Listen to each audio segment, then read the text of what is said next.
Hello everyone, welcome to commerce net IQ। आज मैं आपके साथ डिस्कस करने वाली हूँ बैंकिंग एंड फाइनेंशियल इंस्टीट्यूशन का ओवरव्यू हमारा चल रहा है, उसका पार्ट 2 लेके आई हूँ। पार्ट 1 में हमने कुछ टॉपिक्स किए थे। अगर आपने अभी तक वो वीडियो नहीं देखी है तो मैं यहाँ आई बटन में उसका लिंक दे दूँगी, तो प्लीज़ जाके उसको देख लीजिए। उससे पहले मैं आपको एक इम्पॉर्टेंट अपडेट देना चाहती हूँ कि यहाँ पर मैं आपके लिए जनरल वीडियोस भी लेके आती हूँ कि कब होगा पेपर, कब पेपर की एक्सपेक्टेड डेट्स या फिर एडमिट कार्ड के बारे में ज़रूरी इन्फॉर्मेशन, जो भी UGC नेट के पेपर के लिए इंपॉर्टेंट इन्फॉर्मेशन होती है, मैं यहाँ पर लेके आती हूँ through general videos. And plus paper 1 and paper 2 का स्ट्रक्चर्ड कोर्स मैं लेके आ रही हूँ एक एक करके वीडियोज़ के अंदर। MCQs भी मैं उसमें इंक्लूड करने की कोशिश करती हूँ, प्लस मैं थ्योरी सेशंस भी लेके आ रही हूँ। तो प्लीज़ ज़्यादा से ज़्यादा कोशिश करिए कि इस चैनल को शेयर करें, प्लस लाइक शेयर कमेंट्स ज़रूर करा करिए, और कमेंट्स में मुझे ये ज़रूर बताया करिए कि आप आगे कौन सी वीडियोस चाहते हैं। तो यहाँ पर मुझे कल एक रिक्वेस्ट आई थी कि आप मैम प्लीज़ डालिए पेपर 2 की कॉमर्स की कुछ वीडियोस डालिए। तो देखिए, जैसा कि आपको पता ही है हमारा ओवरव्यू चल रहा है, तो उसका पार्ट 2 मैं लाने ही वाली थी। तो पिछले कुछ दिनों में पेपर 1 के कुछ टॉपिक्स लेके आ रही हूँ, इस वजह से तो ओवरव्यू थोड़ा सा लेट हो गया। तो आज हम पेपर 2 कॉमर्स का यूनिट नंबर 7 का ओवरव्यू करने वाले हैं, part 2 banking and financial institution, जिसके अंदर मैं आपको कॉमर्शियल बैंक और सेंट्रल बैंक के जो है फंक्शंस बताने वाली हूँ यहाँ पर। और प्लस सेंट्रल बैंक और कॉमर्शियल बैंक्स में बच्चों को बहुत सारी कन्फ्यूज़न होती है कि कौन सा फंक्शन किसका है, तो आज हम क्लैरिटी के साथ इसको पढ़ेंगे। तो यहाँ तक मैंने पार्ट 1 में पढ़ाया था बैंकिंग सेक्टर रिफॉर्म्स के तक हमारा जो हो गया था टॉपिक कंप्लीट। तो उसके बाद का जितना भी टॉपिक है हम आज करेंगे। तो आज हम करेंगे commercial bank versus central bank, और उन दोनों के फंक्शंस को डिटेल में डिस्कस करेंगे। तो सबसे पहले कॉमर्शियल बैंक देख लीजिए। कॉमर्शियल बैंक होता क्या है? कॉमर्शियल बैंक एक ऐसा फाइनेंशियल इंस्टीट्यूशन होता है। तो देखिए, एक होता है बैंक और एक होता है फाइनेंशियल इंस्टीट्यूशन। मैंने पिछली वीडियो में जब आपको बैंकिंग के बारे में समझाया था, तो मैंने एक चीज़ आपको समझाई थी कि जो भी फाइनेंशियल इंस्टीट्यूशन अपने नाम के आगे बैंक लगवाना चाहता है, उसको दो इम्पॉर्टेंट जो काम है वो करने बहुत ज़रूरी हैं। एक होती है एक्सेप्टेंस ऑफ डिपॉजिट्स और एक होता है मेकिंग ऑफ लोन्स। तो ये दोनों चीज़ें अगर कोई भी बैंक करता है, तभी वो कोई भी फाइनेंशियल इंस्टीट्यूशन करता है, only then it can be called as a bank. Otherwise हम उसको सिर्फ और सिर्फ फाइनेंशियल इंस्टीट्यूशन कहेंगे। बैंक हम उसको इन दो फीचर्स की प्रेजेंस के बिना नहीं कह सकते। उसके बाद कॉमर्शियल बैंक होते क्या हैं? देखिए, कॉमर्शियल बैंक जैसे हमारे आसपास जो भी बैंक होते हैं, PNB ले लीजिए, SBI ले लीजिए, कैनरा बैंक ले लीजिए, येस बैंक, HDFC, ये सारे कॉमर्शियल बैंक हैं। तो इनकी डेफिनेशन क्या होती है? कॉमर्शियल बैंक हम उन फाइनेंशियल इंस्टीट्यूशंस को बोलेंगे जो डिपॉजिट्स लेते हैं, लोन्स देते हैं जनरल पब्लिक को, उनके अकाउंट की सर्विसेज चेक करते हैं, और अदर बेसिक फैसिलिटीज़ जो एक बैंक को प्रोवाइड करनी चाहिए वो प्रोवाइड करते हैं। और वो कौन सी बेसिक फैसिलिटीज़ हैं वो हम फर्दर जब इनके फंक्शंस करेंगे तब हम पढ़ेंगे। उसके बाद कॉमर्शियल बैंक्स की मनी कहाँ से आती है? कॉमर्शियल बैंक्स की मनी आती है जो वो लोन हमें देते हैं उनके ऊपर जो इंटरेस्ट चार्ज करते हैं उससे आती है। मॉर्टगेज मतलब जब हम चीज़ें उनके पास गिरवी रखते हैं, उन चीज़ों पे जो वो इंटरेस्ट लेते हैं उससे। और बिजनेस और पर्सनल लोन वो जो हमें देते हैं, मतलब बेसिकली क्या है कि they make money by creating credit and making of loans. तो लोन देते हैं प्लस क्रेडिट क्रिएशन के जरिए वो अपना प्रॉफिट बनाते हैं। इनका जो मेन मोटिव होता है, सर्विस मोटिव भी होता है, plus service plus profit motive के ज़रिए ये काम करते हैं। उसके बाद देखिए, जो इनकी कमाई होती है वो क्या होती है? जो वो इंटरेस्ट चार्ज करते हैं लोन पर, और जो वो इंटरेस्ट देते हैं हमें डिपॉजिट्स के ऊपर, इसका जो डिफरेंस होता है वो होती है उनकी कमाई, वो होता है उसका प्रॉफिट। क्योंकि जो इंटरेस्ट रेट वो लोन पे चार्ज करते हैं वो हमेशा ज़्यादा होती है इंटरेस्ट रेट ऑन डिपॉजिट से। तो ये चीज़ हमेशा याद रखनी है, ये एक बहुत ही इंपॉर्टेंट फीचर है कॉमर्शियल बैंक का। उसके बाद commercial bank basic services to general public को बेसिक सर्विसेज प्रोवाइड करते हैं, इंडिविजुअल्स को भी और बिजनेस पर्सन को भी। तो हम आगे जाकर पढ़ेंगे कि बिजनेस के लिए कौन कौन सी फैसिलिटीज़ प्रोवाइड करता है कॉमर्शियल बैंक, और इंडिविजुअल्स को क्या। सबसे पहले प्राइमरी फंक्शंस हम पढ़ते हैं। प्राइमरी फंक्शंस वो होते हैं जो कि एक कॉमर्शियल बैंक को सबसे मुख्य तौर पर वो करने ही होते हैं। तो सबसे बेसिक प्रिंसिपल्स आप इनको मान लीजिए, तो वो हम बोलेंगे उनको प्राइमरी फंक्शंस। प्राइमरी फंक्शन सबसे पहला है एक्सेप्टिंग ऑफ डिपॉजिट। तो ये तो बहुत ही इंपॉर्टेंट फीचर है ही किसी भी बैंक का। तो कॉमर्शियल बैंक है तो ऑब्वियसली ये फीचर तो इंपॉर्टेंट है, डेफिनेशन में भी हमने पढ़ा था। एक्सेप्टिंग ऑफ डिपॉजिट जो है वो फॉरमोस्ट फंक्शन है कॉमर्शियल बैंक का। तो इसमें क्या है, पब्लिक की जो सेविंग्स हैं, जनरल पब्लिक की सेविंग्स को अपने पास जमा किया जाता है और उसको किसी प्रोडक्टिव यूज़ में लगाया जाता है, और उस प्रोडक्टिव यूज़ से जो पैसा जनरेट होता है वो उसको दिया जाता है एज एन इंटरेस्ट। तो इसमें क्या है कि पब्लिक का भी फ़ायदा है और बैंक का भी फ़ायदा है। तो यहाँ पर आपको कुछ कॉमन टाइप्स ऑफ स्कीम्स दे रखी हैं, जो कि बेसिकली जिन स्कीम्स के तहत जो हमारा पैसा है वो बैंक जमा करता है अपने पास। तो सबसे पहली है scheme savings bank. Savings bank क्या होता है कि इसमें हम अपनी स्मॉल सेविंग्स जो है वो जमा करवा सकते हैं, और नंबर ऑफ़ टाइम्स हम डिपॉजिट्स करा सकते हैं, और नंबर ऑफ़ टाइम्स जो है हम विड्रॉल्स करवा सकते हैं। तो ये इसकी खासियत होती है। उसके बाद हर 6 महीने या फिर 1 ईयर के अंदर हमारे पास इंटरेस्ट लगता है, और जो मनी है वो कभी भी इन्वेस्टर जो है वो विड्रॉ कर सकता है, जितना भी अकाउंट जो है उनको प्रेफर करता है। मतलब ऑलरेडी जो टर्म्स होती हैं उसमें डिसाइडेड होती है, अमाउंट प्लस कितना इंटरेस्ट रेट चार्ज होता है, तो वो सारी चीज़ें उसमें लिखी होती हैं। इसका फ़ायदा यही है कि अपनी स्मॉल जो सेविंग्स हैं कभी भी हम जमा करवा सकते हैं और कभी भी विड्रॉ करवा सकते हैं। तो इसमें ऐसा कुछ लिमिट नहीं है, लेकिन हाँ, पर डे लिमिट ज़रूर होती है। तो एक चीज़ आपने याद रखनी है, यहाँ पर हमेशा पर डे लिमिट ज़रूर होती है कि आप इतना मनी जो है विड्रॉ करा सकते हैं, लेकिन नंबर ऑफ़ टाइम्स कितने करवा सकते हैं एक मंथ में या एक दिन में, वो उसकी कोई रिस्ट्रिक्शन नहीं है। तो ये इसका फीचर है। उसके बाद करंट अकाउंट क्या होता है?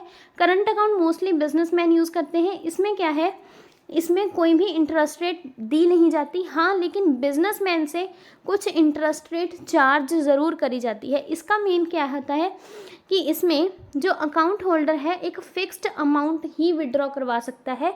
तो सिर्फ़ और सिर्फ कुछ फ़िक्स्ड अमाउंट होती है जो कि एक टाइम के अंदर निकाली जा सकती है, उसके ऊपर अमाउंट जो है बिजनेसमैन विड्रॉ नहीं करवा सकता। और बिजनेसमैन को बहुत सारी फैसिलिटीज़ प्रोवाइड करी जाती हैं इस अकाउंट के थ्रू, या फिर हो सकता है कि वो ओवरनाइट फैसिलिटीज़ की ओवरनाइट लोन लेना है किसी बिजनेसमैन ने, तो वो प्रोवाइड करा जाता है। तो प्लस और बहुत सारी बेसिक फैसिलिटीज़ प्रोवाइड करी जाती हैं, जिनके बदले में बैंक जो है वो कुछ चार्ज करता है कस्टमर से पैसा, मतलब बिजनेसमैन से, लेकिन बिजनेसमैन को कोई इस पे इंटरेस्ट रेट नहीं दिया जाता। तो इस जो करंट अकाउंट का जो फीचर है यही है कि इसमें कुछ इंटरेस्ट जो है वो चार्ज किया जाता है, दिया नहीं जाता है बिजनेसमैन को। Next is recurring deposit. देखिए, रिकरिंग नाम से ही क्लियर है आपको, रिकरिंग का मतलब होता है रिपीटिंग। जो हम चीज़ बार बार करते हैं उसको हम बोलते हैं रिकरिंग। तो रिकरिंग से आपने एक चीज़ याद रखनी है कि कुछ टाइम के बाद पैसा देना ही है, चाहे वो मंथली अमाउंट कुछ दे रहे हैं, चाहे वो 6 मंथ्स के बाद दे रहे हैं, क्वार्टरली दे रहे हैं, ईयरली दे रहे हैं, तो कुछ पैसा after a fixed interval of time दिया ही जाता है। जैसे मान लीजिए आपने इंश्योरेंस का प्रीमियम पे करना है, तो वो एक तरह का आपका रिकरिंग डिपॉजिट हो जाएगा। आपने बैंक में किसी चीज़ का बीमा करवाया है, तो उसकी अगर आप किस्त पे कर रहे हैं तो वो आपका रिकरिंग डिपॉजिट हो जाएगा। तो वहाँ पर क्या है, आपको कुछ टाइम के बाद एक फ़िक्स्ड अमाउंट जो है बैंक के अंदर डिपॉजिट करवानी पड़ेगी, और आफ्टर सम टाइम, इसका जो टाइम पीरियड होता है 12 महीने से लेके 120 मंथ तक होता है। मतलब लॉन्ग टर्म के लिए पैसा इसमें जमा करवाया जाता है, और उस टाइम पीरियड से पहले आप इसमें से पैसा निकाल नहीं सकते हैं। अगर आप ऐसा करते हैं तो बैंक अपना कमीशन उससे काटता है। नेक्स्ट अकाउंट है हमारा फिक्स्ड डिपॉजिट। फिक्स्ड डिपॉजिट आपको पता ही है कि फिक्स टाइम के लिए होता है, इसका भी टाइम पीरियड लॉन्ग होता है। जनरली ये होता है 5 ईयर्स से लेकर 20 ईयर्स तक, जिसको हम FD बोलते हैं। दिस इज़ FD होती है फिक्स्ड डिपॉजिट। इसमें एक लॉन्ग पीरियड के लिए टाइम जो हमारा अमाउंट है वो जमा होता है बैंक के अंदर। रेट ऑफ इंटरेस्ट जो प्रोवाइड होती है इसमें जनरली सबसे ज़्यादा इंटरेस्ट रेट जो है फिक्स्ड डिपॉजिट पे ही दी जाती है, क्योंकि इसका टाइम पीरियड जो है वो ज़्यादा होता है। उसके बाद एक और इसका फीचर है कि इन्वेस्टर जो है वो अपनी मर्ज़ी से या उस टाइम के निकलने से पहले जो अमाउंट को विड्रॉ नहीं करवा सकता। अगर ऐसा करता है तो उसका कमीशन बैंक को देना पड़ता है, और RBI time to time guidelines जारी करता रहता है फिक्स्ड डिपॉजिट के लिए। उसके बाद advancing of loan, second most important function. तो एडवांसिंग ऑफ लोन किस किस तरीके से देता है बैंक, कॉमर्शियल बैंक? सबसे पहले कैश क्रेडिट। कैश क्रेडिट जो है एक क्रेडिट कार्ड की तरह, मतलब क्रेडिट कार्ड जो है वो एक परफेक्ट एग्जांपल है कैश क्रेडिट की। किसी भी तरह की परचेज़ हम कभी भी दे सकते हैं। तो ये हम इसको लोन में क्यों कंसीडर कर रहे हैं, क्योंकि जब भी जैसे जैसे हम परचेज़ करते जाते हैं वैसे हमारे लिए एक लायबिलिटी इंक्रीज़ होती जाती है कि हमने बैंक को ये चीज़ देनी है। तो एक तरह से बैंक की हमारे ऊपर लायबिलिटी जो है वो इंक्रीज़ होती रहती है। तो इसलिए ये बहुत ही मोस्टली यूज़ होने वाली टेक्निक है कैश क्रेडिट की। तो इसके बाद क्या है, एक टाइम पीरियड दिया जाता है कस्टमर को कि इस टाइम पीरियड तक आप अपना कर लो परचेज़। उसके बाद क्या है कि हम आपको आपने हमें जो है वो अमाउंट रिटर्न करनी है। तो उसके ऊपर क्या होता है, कैश क्रेडिट कार्ड के ऊपर कुछ डिस्काउंट्स मिल जाते हैं। तो कुछ बैंक्स के द्वारा और बहुत सर्विसेज दी जाती हैं। और जो बैंक क्रेडिट कार्ड हैं वो सिर्फ़ और सिर्फ रेप्यूटेड कस्टमर्स को दिए जाते हैं, या फिर जिनकी जो रेपुटेशन है in terms of financial matters उन बहुत अच्छी है बैंक की नज़रों में, तो उनको क्रेडिट कार्ड इशू करता है बैंक। नेक्स्ट है ओवरड्राफ्ट फैसिलिटी। ओवरड्राफ्ट फैसिलिटी में आपको सिंपल वर्ड्स में बता देती हूँ कि अगर आपके बैंक अकाउंट में कुछ अमाउंट लाई करती है, मान लीजिए इट इज़ 10,000, आप चाहते हैं कि 10,000 से ज़्यादा मुझे पैसे विड्रॉ करने हैं, तो बैंक आपको ये फैसिलिटी देती है कि आप जितने पैसे चाहें विड्रॉ करवा सकते हैं फॉर अ शॉर्ट पीरियड। तो आपने जब बैंक को ज़रूरत पड़ेगी या फिर जो टाइम आपके अंदर डिसाइड हुआ होगा आपके और बैंक के बीच में, तो उस टाइम पीरियड के ख़त्म होने से पहले आपको वो अमाउंट जो है वो रिटर्न करनी पड़ती है विद सम इंटरेस्ट। तो यही होते हैं प्रॉफिट्स, यही प्रॉफिट्स होते हैं कॉमर्शियल बैंक्स के। तो ये आपको फैसिलिटी, आपको ये परमिशन देती है कि आप जितनी मनी अवेलेबल है आपके बैंक अकाउंट में उससे ज़्यादा विड्रॉ कर लीजिए, और वो एक्स्ट्रा मनी जो आपने विड्रॉ करी है वो आफ्टर अ शॉर्ट पीरियड आपको रिटर्न करनी पड़ती है बैंक को। बैंक एक नॉमिनल सा कमीशन अपना चार्ज करता है इसके लिए, और आपको ये सर्विसेज प्रोवाइड करी जाती हैं। उसके बाद है loans and advances. Loan advances, जो लोन दिए जाते हैं कमर्शियल बैंक के द्वारा, वो किसी सिक्योरिटी के लिए दिए जाते हैं। हमें कोई सिक्योरिटी मॉर्गेज करनी पड़ती है, कोई गिरवी रखनी पड़ती है, या फिर कार पे लोन देंगे, या फिर होम लोन्स मिलते हैं, या फिर हमारी लैंड एंड बिल्डिंग पे मिलते हैं लोन्स। तो ये सारी चीज़ें हो गई लोन्स एंड एडवांसेस के अंदर। उसके बाद discounting of bill and cheques. तो देखिए, discounting of bill of exchange and cheques के लिए मैं एक अलग वीडियो भी लेके आऊँगी, लेकिन यहाँ पर मैं आपको समझा देती हूँ कि बिल ऑफ एक्सचेंज और चेक को डिस्काउंट करने का मतलब क्या है। मान लीजिए किसी ने बिल ऑफ एक्सचेंज और चेक किसी बायर ने सेलर को दे दिया 3 महीने की डेट डालकर कि 3 महीने बाद आप इसको कैश करवा सकते हैं, मेरे पास अभी पैसे नहीं हैं 3 महीने बाद। लेकिन अगर वो जो सेलर है वो 3 महीने वेट नहीं करना चाहता, तो वो चेक लेकर वो बैंक के पास जा सकता है, जिस बैंक का वो चेक होगा। तो बैंक उसको कुछ पैसे काट के, मान लीजिए 10,000 की अमाउंट है तो 10% काट के वो बाकी पैसे जो है वो सेलर को दे देगा। After the expiry of 3 months तो बैंक जो है वो बायर से अपनी पूरी अमाउंट जो है वो 10,000 रिकवर कर सकता है। तो ये होती है discounting of bill of exchange. उसके बाद इन्वेस्टमेंट होती है गवर्नमेंट सिक्योरिटीज़ में। गवर्नमेंट की सिक्योरिटीज़ में इन्वेस्ट करके भी जो है प्रॉफिट्स कमाती है, ये भी एक टाइप ऑफ लोन है बाय कॉमर्शियल बैंक।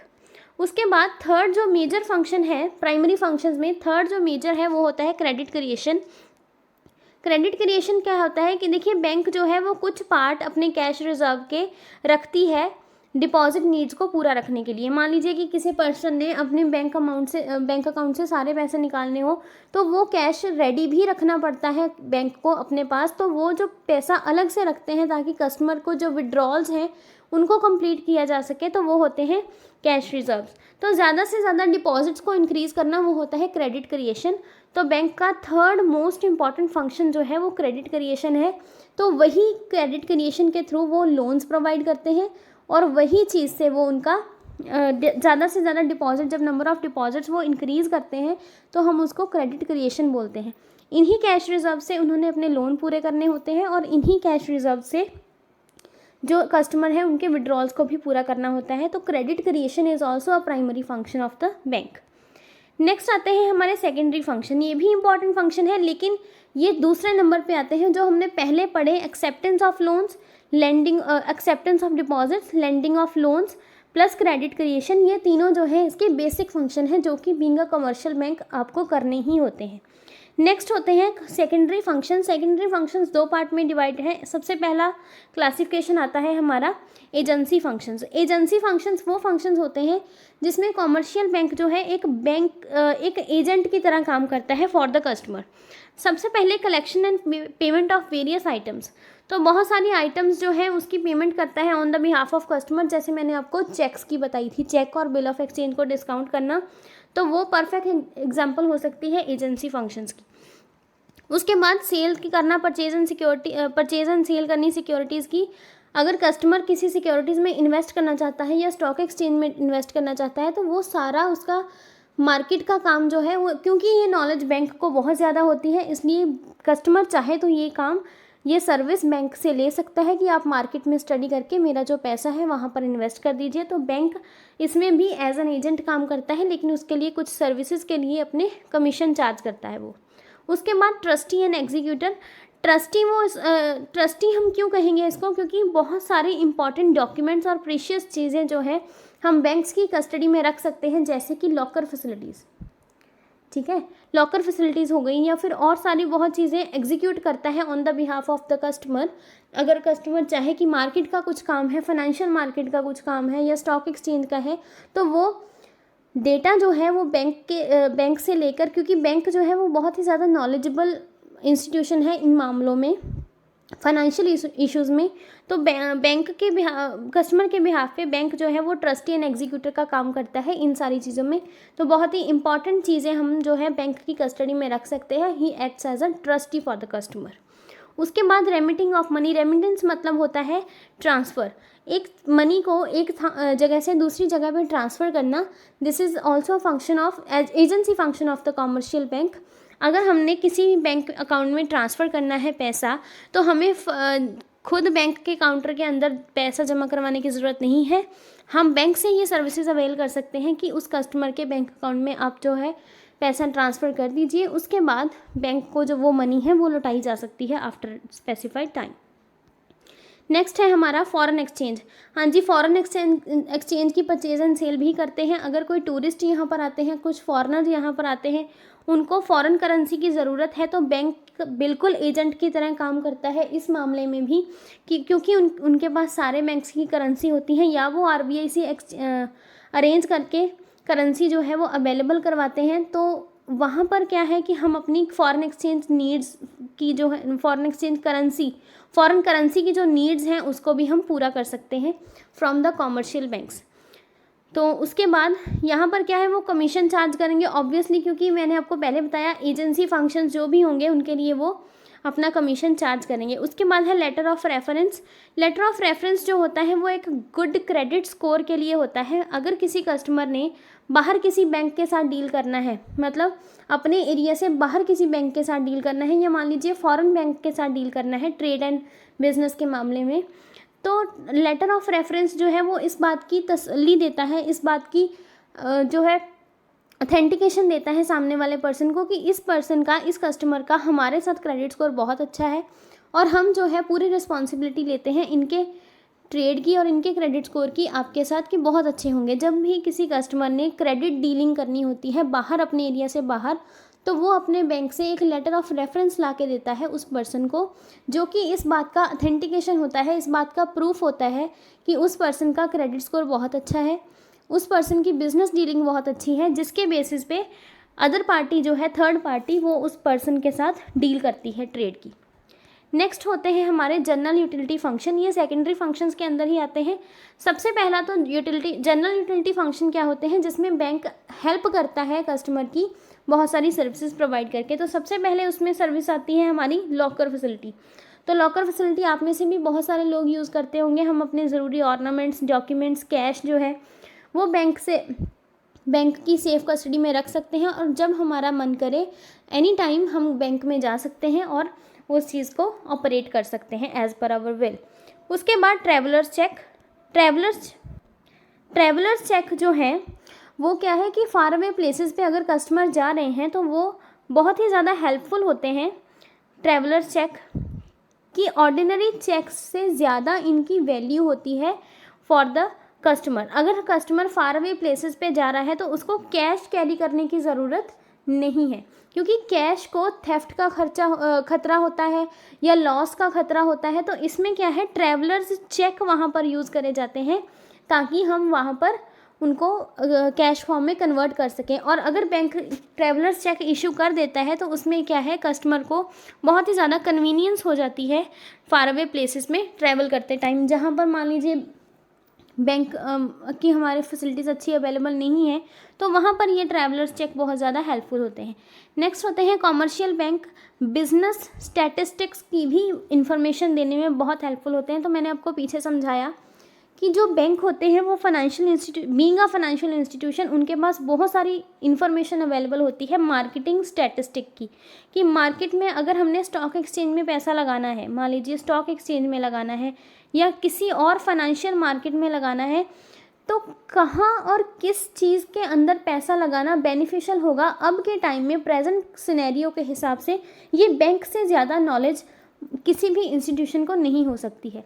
इसलिए कस्टमर की हेल्प करते हैं वो, कि अगर कोई कस्टमर इन्वेस्ट करना चाहता है तो उसे गोल्ड में इन्वेस्ट करना चाहिए, क्रिप्टो करेंसी में इन्वेस्ट करना चाहिए, या किसी मान लीजिए लैंड में इन्वेस्ट करना चाहिए, बिल्डिंग में, किस चीज़ में इन्वेस्ट करना चाहिए, इस बात की पूरी जो है, कह लीजिए कि कंसल्टेंट, एज अ कंसल्टेंट आप बैंक के पास जा सकते हैं और बैंक आपको पूरी इसके बारे में ऑथेंटिक इन्फॉर्मेशन देके, अच्छी सलाह देके आपके जो पैसे हैं वो किसी प्रोडक्टिव यूज़ में लगाएंगे।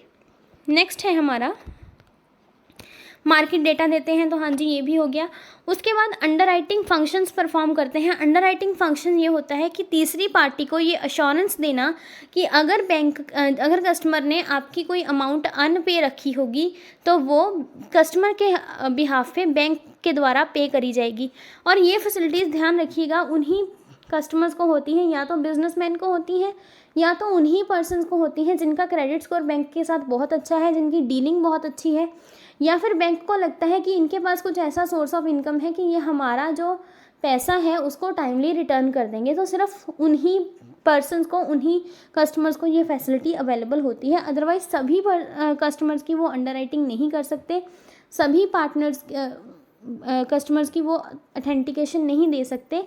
तो ये कभी कभी बैंक के लिए रिस्की भी हो जाता है। तो नेक्स्ट आते हैं डेवलपमेंट फंक्शंस। डेवलपमेंट फंक्शंस होते हैं कि कहाँ कहाँ डेवलपमेंट में हमारा, तरक्की में जो है बैंक हमारा हेल्प कर रही है। तो सबसे पहला उसमें आ जाएगा हमारा कि कॉमर्शियल बैंक जो है पब्लिक की आइडल सेविंग्स को इकट्ठा करके उसको प्रोडक्टिव यूज़ में लगाते हैं। उसके बाद कैपिटल मार्केट्स का जो हमें कैपिटल मार्केट में भी वो पार्ट लेते हैं, जिसमें क्या है कि वो लॉन्ग टर्म लोन्स देते हैं इंडस्ट्री को, एग्रीकल्चर को और फाइनेंशियल एक्सपर्ट्स को।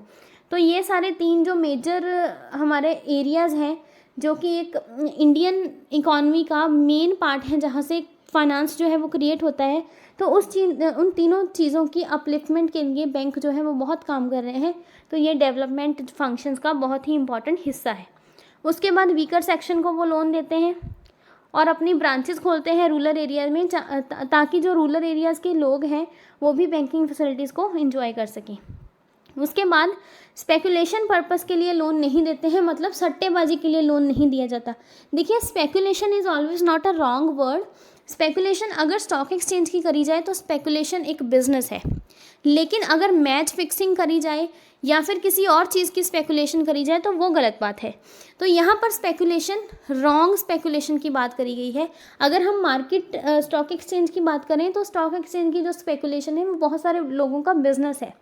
तो स्टॉक एक्सचेंज की अगर हम प्रेडिक्शन करें कि कल इस चीज़ का प्राइस कितना होगा, कल स्टॉक का प्राइस कितना होगा, तो उसमें that is not a wrong business, वो कोई इलीगल बिजनेस नहीं है। लेकिन स्पेकुलेशन यहाँ पर रॉन्ग स्पेकुलेशन, इलीगल स्पेकुलेशन के बारे में बोला गया है कि उसके लिए कॉमर्शियल बैंक जो है वो लोन प्रोवाइड नहीं करता है।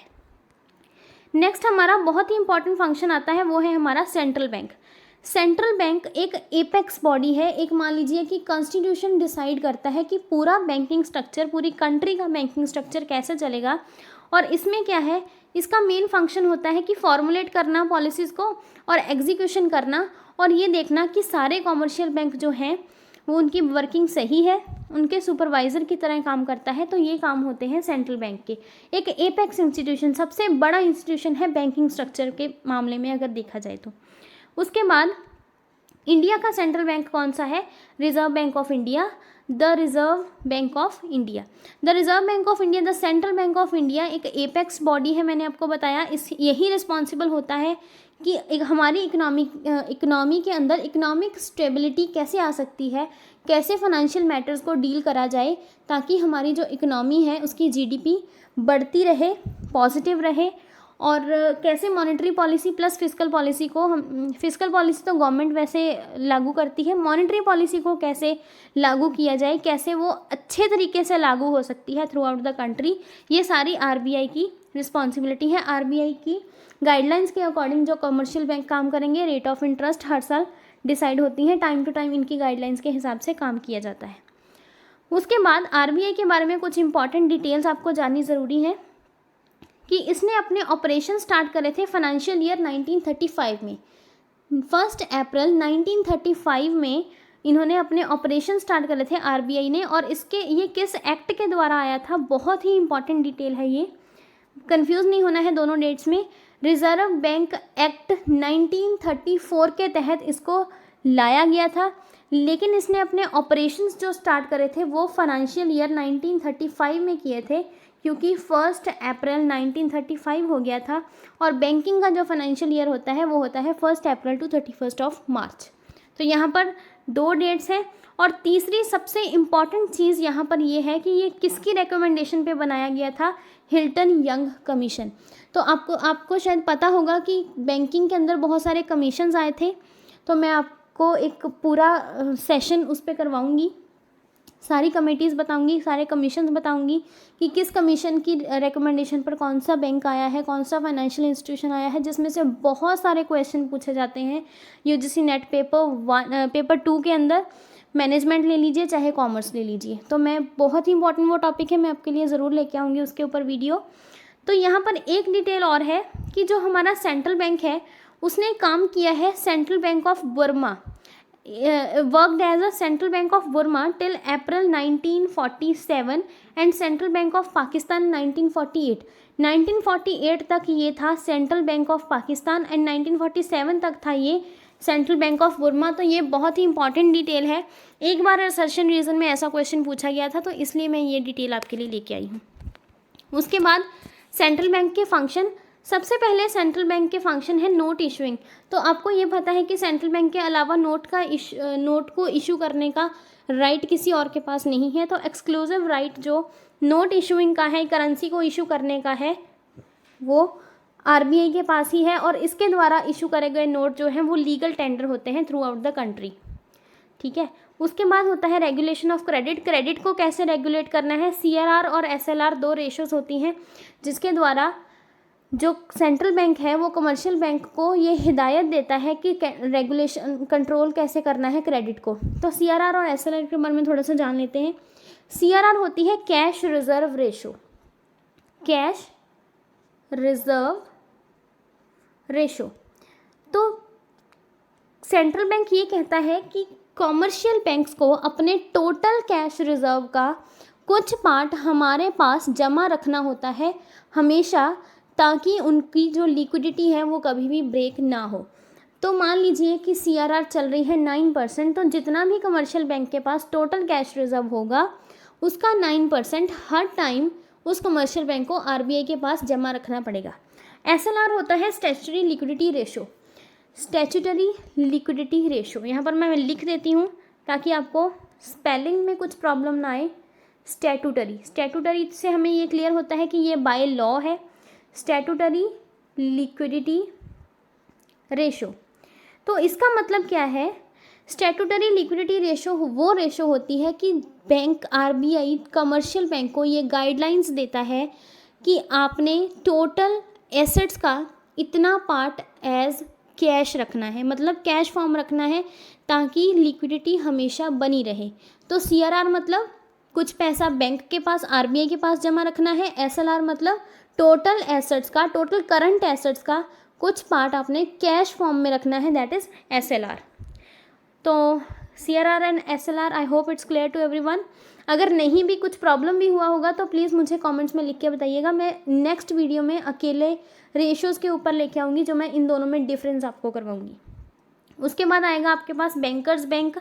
बैंकर्स बैंक में यही लिखना है कि यही याद रखना है कि बैंक, ये जो RBI है ये कॉमर्शियल बैंक के लिए हमेशा एज अ बैंकर जो है वो काम करता है, क्योंकि उसकी सुपरविजन करनी है। इसने देखना है कि वो अपनी नीड्स को पूरा कर रहे हैं। अगर मान लीजिए कि कैश उसके पास जमा भी करवाया है उन्होंने, कॉमर्शियल बैंक ने RBI के पास कुछ कैश जमा करवाया है, तो वो जब भी चाहे ज़रूरत के टाइम पर वो कैश रिजर्व्स को निकलवा कर अपने जो है क्रेडिट क्रिएशन में उसको यूज़ कर सकते हैं। बैंकर टू गवर्नमेंट का मतलब ये है कि गवर्नमेंट के लिए भी वो एज अ बैंकर काम करता है, उसके बिहाफ पे परचेज एंड सेल करता है सिक्योरिटीज़ की, उनके इनकम एंड एक्सपेंडिचर का सारा रिकॉर्ड रखता है, प्लस उनको अपनी कंट्री की करेंसी में लोन्स प्रोवाइड करता है। मान लीजिए गवर्नमेंट भी को भी अगर किसी चीज़ के लिए, किसी डेवलपमेंट फंक्शन के लिए या किसी प्रोडक्टिव यूज़ के लिए पैसे की ज़रूरत है तो वो भी RBI से लोन ले सकते हैं। तो अदर फंक्शंस क्या है कि रिजर्व बैंक ऑफ इंडिया जो है वो क्लियरिंग हाउस फंक्शंस भी परफॉर्म करता है on the behalf of banks and government. तो जैसे discounting of bill of exchange, cheque clearing का काम कॉमर्शियल बैंक करते हैं जनरल पब्लिक के लिए, वैसे ही RBI करता है बैंक्स के लिए, कॉमर्शियल बैंक्स के लिए, प्लस गवर्नमेंट के लिए। अगर गवर्नमेंट का कोई चेक है तो वो उसको क्लियरेंस देगा, प्लस अगर कॉमर्शियल बैंक्स का कोई चेक है या फिर कोई बिल ऑफ एक्सचेंज है तो वो RBI से उसको डिस्काउंट करवा सकते हैं या उसकी क्लियरेंस करवा सकते हैं। तो उसके बाद क्या है, एक्सपोर्ट असिस्टेंट भी देता है। एक्सपोर्ट इंपोर्ट की जो भी एजेंसीज़ हैं, जो भी एक्सपोर्ट इंपोर्ट के अंदर काम कर रही हैं, तो उनको एक्सपोर्ट की सहायता देनी, या फिर इन टर्म्स ऑफ मनी दे सकते हैं या फिर इन टर्म्स ऑफ सजेशन भी दे सकते हैं, क्योंकि RBI के पास सारी कंट्रीज़ की रिपोर्ट होती है, ट्रेड और बिजनेस की रिपोर्ट होती है, मार्केट का डेटा होता है, स्टैटिस्टिक होती है। तो इससे क्या है कि असिस्टेंट मिलती है एक्सपोर्ट इंपोर्ट को कि इस टाइम इन्फ्लेशन डिफ्लेशन की कंडीशन क्या चल रही है, ट्रेड का जो है स्टेटस क्या चल रहा है, तो उस हिसाब से बिजनेस के कंट्री के ट्रेड में भी हेल्पफुल है। नेक्स्ट है कि डिफरेंट करेंसी, एक कंट्री की करेंसी को दूसरी करेंसी में अगर ट्रांसफ़र करना होगा तो ये काम RBI के द्वारा बखूबी किया जा सकता है, क्योंकि हर एक कंट्री की करेंसी ह्यूज रिजर्व्स के फॉर्म में RBI के पास होती है, इसलिए हम उसमें से हर एक कंट्री की करेंसी जो है वो ले सकते हैं। उसके बाद वेरियस मार्केट्स की जो टाइमली इंफॉर्मेशन है वो पब्लिश करता रहता है RBI अपनी ऑफिशियल गैजेट में। तो यहाँ से हम इंफॉर्मेशन लेकर अकॉर्डिंगली जो है वो ट्रेड एंड बिजनेस के अंदर वो उस इंफॉर्मेशन को यूज़ कर सकते हैं। नेशनलाइज्ड बैंक जितने भी हैं कंट्री के, उसके ऊपर कंट्रोल रखता है RBI। मैंने आपको बताया था कि सुपरवाइजरी फंक्शन है इसका। उसके बाद जनरल बैंकिंग फंक्शन क्या है कि डिपॉजिट एक्सेप्ट करता है। देखिए जनरल पब्लिक से डिपॉजिट एक्सेप्ट नहीं करता है RBI, इस बात का आपने ध्यान रखना है, लेकिन गवर्नमेंट से प्लस कमर्शियल बैंक से डिपॉजिट्स ये लेता है, चाहे वो CRR फॉर्म में हो, तो गवर्नमेंट के लिए तो एज अ बैंकर हेल्प करता ही है, हमने ऊपर पढ़ा भी है। तो इसलिए जनरल पब्लिक से अगर आपको ये लिखा होगा कि RBI जनरल पब्लिक से डिपॉजिट करता है एक्सेप्ट, तो वो चीज़ गलत होगी। लेकिन इसका मतलब ये नहीं है कि RBI डिपॉजिट एक्सेप्ट ही नहीं करता है, नो। यहाँ पर देखिए लिखा हुआ है, one thing is to be noted here that central bank doesn't accept deposit from general public. हाँ जी, लेकिन वो गवर्नमेंट से हमेशा ही लेके रखता है, डिपॉजिट उनके जमा रखता है, कॉमर्शियल बैंक के जमा रखता है, ताकि एक लिक्विडिटी पोजीशन जो है वो हर टाइम बनी रहे बैंक्स के पास। नेक्स्ट है डीलिंग इन बिल्स। हाँ जी, तो बिल्स की डीलिंग मैंने आपको समझाया, बिल्स की, चेक्स की, प्रॉमिसरी नोट्स की, सारी की डीलिंग्स करता है on the behalf of commercial banks and bank. Next है हमारी लेंडिंग ऑफ मनी। तो हाँ जी, गवर्नमेंट को अगर ज़रूरत पड़ जाए या फिर कॉमर्शियल बैंक को अगर ज़रूरत पड़ जाए तो ये RBI जो है वो लोन देता है in time of need. Next है deal in with foreign exchange, foreign securities. तो फॉरेन सिक्योरिटीज़ में पैसा लगाना, उसमें इन्वेस्ट करना, पर प्लस उसकी सेल एंड परचेज करना, ये सारा काम जो है ये भी फॉरेन एक्सचेंज सिक्योरिटीज़ के अंदर करता है RBI। मतलब दूसरे बैंक्स के साथ, दूसरी कंट्रीज़ के सेंट्रल बैंक्स के साथ इनकी डीलिंग होती है, तो जिसकी वजह से उनकी सिक्योरिटीज़ को परचेज एंड सेल कर सकता है ये। कॉस्टली मेटल्स में भी डील करता है, तो थोड़े से मार्केट जो फंक्शंस है वो परफॉर्म करता है RBI। हाँ जी, फॉरेन बैंक के साथ डीलिंग्स होती है इसकी ऑब्वियसली। तो कुछ यहाँ पर प्रोहिबिटरी फंक्शन भी हैं बैंक्स के। प्रोहिबिटरी फंक्शंस में आता है हमारा कि ना ही वो किसी बिजनेस में पार्टिसिपेट करेंगे और ना ही किसी को इकोनॉमिक असिस्टेंट देंगे। तो अगर कोई इंडस्ट्री को मान लीजिए लोन की ज़रूरत है तो वो आरबीआई नहीं देगा। आरबीआई ने अगर एग्रीकल्चर लोन देना है तो वो किसी इंडस्ट्रियल बैंक के द्वारा दिया जाएगा, आरबीआई डायरेक्ट नहीं देगा। वो इंडस्ट्रियल बैंक, मान लीजिए आईडीबीआई है, industrial development bank of India. IDBI क्या है, आरबीआई से लोन लेगा और उसको पूरी इन्फॉर्मेशन प्रोवाइड करी जाएगी कि किस इंडस्ट्री को किस तरह की असिस्टेंट की ज़रूरत है, तो वो आईडीबीआई के द्वारा उसको दिया जाएगा। सीधा रिजर्व बैंक जो है वो किसी भी डेवलपमेंट में या किसी भी इकोनॉमिक असिस्टेंट के लिए वो पैसा प्रोवाइड नहीं करता है। ये काम कमर्शियल बैंक्स का है, आरबीआई का नहीं है। नेक्स्ट है, किसी भी इनमूवेबल वर्थ को जो है परचेज नहीं करना, ना ही उसके लिए लोन देना है। तो कभी भी इमूवेबल प्रॉपर्टी को एज अ सिक्योरिटी एक्सेप्ट नहीं करता है आरबीआई, ना ही उसके ऊपर लोन प्रोवाइड करता है। उसके बाद किसी भी कंपनी के शेयर और डिबेंचर्स हम खरीदने नहीं है, ना ही किसी फर्म के अंदर मेंबर बनना है। तो ये हमने ऊपर किया था, क्योंकि इन्होंने बिजनेस में पार्टिसिपेट नहीं करना है, प्रोहिबिटरी है इनके लिए, तो इसके लिए वो शेयर और डिबेंचर जो है परचेज नहीं करेंगे। प्राइवेट सेविंग्स के ऊपर कोई भी इंटरेस्ट नहीं देना है। अगर कॉमर्शियल बैंक उनके पास पैसा जमा रखते हैं या गवर्नमेंट जमा रखती है तो आरबीआई उस पर कभी भी इंटरेस्ट प्रोवाइड नहीं करता है। उसके बाद बिना सिक्योरिटीज़ के लोन एडवांस नहीं करने हैं, ना ही कॉमर्शियल बैंक को और ना ही गवर्नमेंट को। तो ये थे कुछ इनके प्रोहिबिटरी फंक्शन, तो ये आपने कर लेने हैं। यहाँ पर कुछ डेवलपमेंट फंक्शंस भी हैं। डेवलपमेंट फंक्शन क्या है कि एग्रीकल्चर फाइनेंस देना है नबार्ड की हेल्प से। तो बिल्कुल नबार्ड के पास 500 करोड़ की कैपिटल है, जिसके अंदर 100 करोड़ की पेड अप कैपिटल है और 50 करोड़ की कैपिटल जो है वो गवर्नमेंट और रिजर्व बैंक के अंदर से आती है। और उसके बाद रिहेबिलिटेशन जो है और डेवलपमेंट इंडस्ट्रियल सेक्टर की, उसको दिया जाता है bye medium and long term loans, जो ये डायरेक्टली प्रोवाइड नहीं करता है थ्रू किसी इंस्टीट्यूशन। तो आईडीबीआई मान लीजिए, तो इंडस्ट्रीज़ के लिए आईडीबीआई और हमारा जो एग्रीकल्चर सेक्टर है उसके लिए नबार्ड, तो नबार्ड के थ्रू लोन दिया जाता है। नेक्स्ट है कि national institution of bank management Mumbai में इसके द्वारा ओपन किया गया है, जिसके अंदर बैंक की ट्रेनिंग दी जाती है। ट्रेनिंग सेंटर है ये बैंकिंग के लिए। तो ये कुछ इसके डेवलपमेंट फंक्शंस थे, तो ये आपने पढ़ लेने हैं। कई बार इससे क्वेश्चन पूछ सकते हैं कि इन चारों में से कौन सा डेवलपमेंट फंक्शन है या कौन सा प्रोहिबिटरी फंक्शन है, तो ये क्लासिफिकेशन आपको क्लियर होनी चाहिए। तो मुझे कमेंट सेक्शन में बताइएगा, मैं एक टेलीग्राम में चैनल बनाऊंगी और आपको इसका पीडीएफ प्रोवाइड कर दूंगी, अगर आपको चाहिए होगा तो ज़रूर मैं इतना भी कर सकती हूँ। तो आपने बस करना इतना है कि चैनल को लाइक शेयर सब्सक्राइब करते रहिए। मैं ऐसी ही इन्फॉर्मेटिव वीडियोस आपके लिए लाती रहूँगी।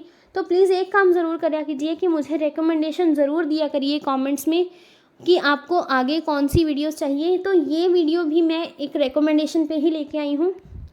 तो प्लीज़ लाइक शेयर सब्सक्राइब करते रहिए एंड ज़्यादा से ज़्यादा पढ़िए अब, क्योंकि लास्ट एक मंथ है, जून का मंथ ही आप अपनी डेडलाइन मान के चलिए। जुलाई में तो मोस्ट प्रोबेबली एग्ज़ाम हो ही जाएगा।